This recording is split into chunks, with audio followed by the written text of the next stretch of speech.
There's an unfortunate trade-off when it comes to the high price of prescription meds in this country.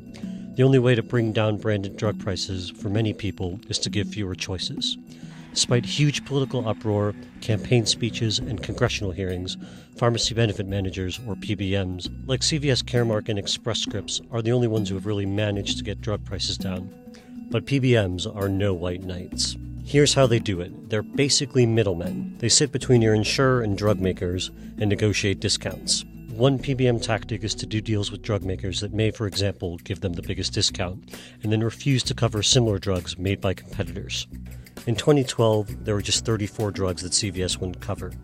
At the beginning of this year, there were 124. And even if drugs aren't formally excluded, it can still be difficult for patients to get advanced and often more expensive treatments because they're not sick enough or they haven't tried a cheaper medicine first.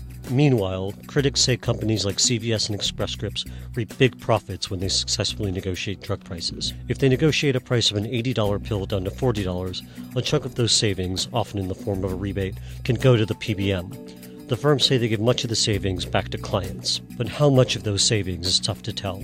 The size of the rebates on individual drugs and how much PBMs actually keep are one of the American healthcare system's biggest secrets. As drug prices skyrocket higher, there's room for bigger rebates, which may mean bigger profits.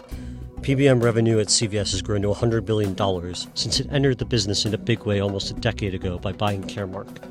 PBMs are a uniquely American invention. In Europe, some governments negotiate prices. They also restrict medicines to bring down prices. But the difference is, European governments aren't making money off the negotiations. It's possible that PBMs exist to take advantage of a broken U.S. healthcare system.